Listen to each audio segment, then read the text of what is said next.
67.5 միլիոն դրամ քաղաքաշինության ոլորտում Եվրամիության 7 նորմերի մոտարկման եւ տեղայնացման կանխավճարի տրամադրման համար։ Նախագիծը բխում է Հայաստան-Եվրամիություն համապարփակ եւ ընդլայնված գործընկերության համաձայնագրի դրույթների կատարման, ոլորտում եվրոպական երկրների փորձի, տեխնոլոգիական նոր լուծումների ներդրման անհրաժեշտությունից։ Առաջարկվում է դիտարկել հետևյալ նորմատիվ ակտերի մոտարկման գործընթացը։ Առաջինը՝ ընդհանուր օգտագործման ավտոմոբիլային ճանապարհներ,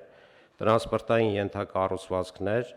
երկրորդը երկաթուղիներ, երրորդը օդափոխության, ջեռուցման, օդի լավորակման համակարգեր, չորրորդը օդանավակայաններ, հինգը ավտոլիցքավորման կայանների կազմակերպում, հրդեհաշիջում, 6-ը ինժեներագեոդեզիական հետազննում եւ 7-ը շենքերի եւ շինությունների հրդեհային անվտանգություն։ Նորմերի մոտարկման ծառայությունների ձեռքբերման համար կիրականացվի միջազգային մրցույթ։ Խորհրդատվական է, թե պարտադիր պայման է դառնում կառուցապատողների կամ շինարարություն իրականացնողի համար։ Բոլորի համար կունենանք երկու գործող նորմեր։ Առաջինը այս պահին գործող Հայաստանի Հանրապետության ազգային նորմերը եւ երկրորդը դրանց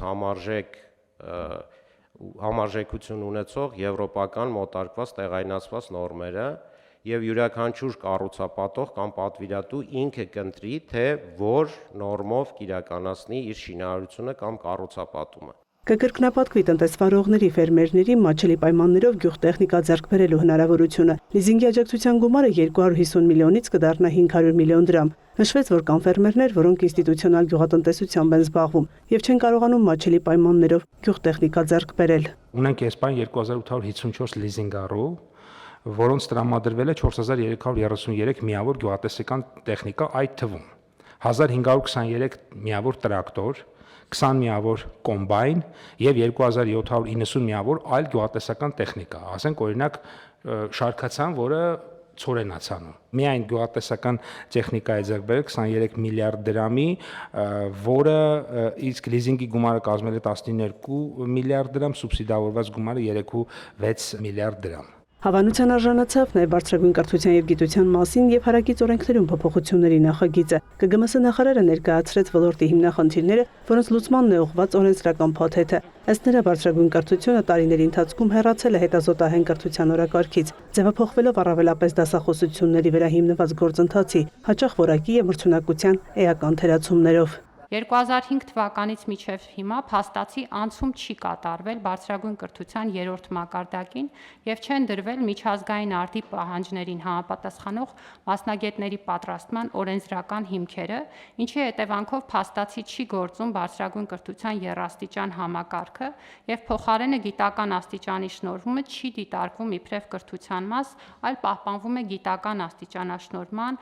սովետական համակարգից ժառանգած երկաստիճանությունը։ Նախարարի խոսքով խաթարված է բու հետազոտություն տնտեսություն եռանկյունին։ Չնայած կառավարության քաղաքականության ոլորտում վարձատրությունը գրավիչ դարձնելու շնորհիվ կան բուհ մտնող շատ երիտասարդներ, սակայն դա ինստիտուցիոնալ սերնդափոխություն չէ։ Ոլորտում կա դեմոգրաֆիական խնդիր, դասավանդողների 51%-ը գիտական աստիճան չունի, ուստի ոլորտում ըստ նախարարի բարեփոխումները այլընտրանք չունեն, ինչ առաջարկվում է նաև կարելի է ուշացած համարել։ Փոփոխությունները, որոնք որ օրենքով նախատեսված են, նախատեսում են, որ մենք կունենանք պատշաճ մակարդակի կրթական ծառայությունների մատուցում, որն ապահովելու է երկու հիմնական գործիքների միջոցով՝ լիցենզավորման եւ հավատարմագրման միջոցով։ Օրենսդրությունը դառնում է ավելի ուսանողակենտրոն, մասնավորապես հնարավորություն ընձեռելով ավելի ճկուն եւ անհատականացված կրթական գործընթացի կազմակերպման համար, ներառելով անհատական պլանով եւ կամ ընտրական մոդուլներով ուսումը կազմակերպելու հնարավորությունը։ Կներդրվեն կառավարման թվային միջավայր, ուսանողների կրթաթոշակների բազմամակարդակ համակարգ։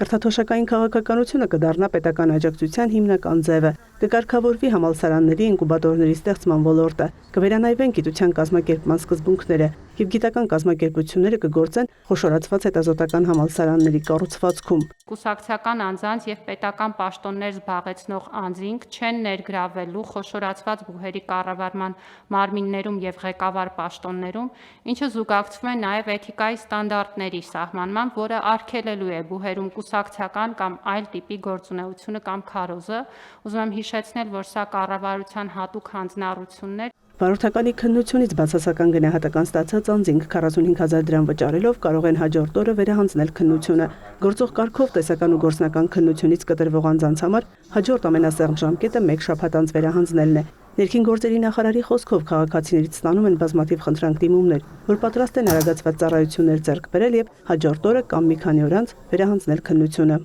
Առաջին անգամ բացասական ստանալու դեպքում, եթե ոչ թե հաջորդ օրը անձի ցանկություն ունի, այլ երրորդ օրը, ապա այս դեպքում կրկին էքստրա վճարի տրամաբանության մեջ եւս 30,000 դրամ վճարելու պայմանով անձը կարող է շատ ավելի սեմ ժամկետում հանձնելու քննությունը։ Բայց ուզում եմ նորից շեշտել, որ սա հավելյալ հնարավորություն է մեր քաղաքացիների համար, այսինքն ստանդարտ սպասելաժամանակը, որը 7 օր անց վերահանձնում է, սա պահպանում ենք։ Կա նաև երկրորդ եւ յուրաքանչյուր հաջորդ անգամ բացասական գնահատականի դեպքում վերահանձնման հնարավորություն։ Այս դեպքում օրենսդրությունը սահմանում է, որ ամենասեղմ ժամկետը 1 ամիս անց վերահանձնումն է։ Այստեղ եւս սահմանվել են ժամկետային որոշակի հնարավորություններ։ Երկրորդ եւ յուրաքանչյուր հաջորդ անգամ բացասական գնահատականի դեպքում 7-րդ օրը քննության մասնակցելու հնարավորություն եւ յուրաքանչյուր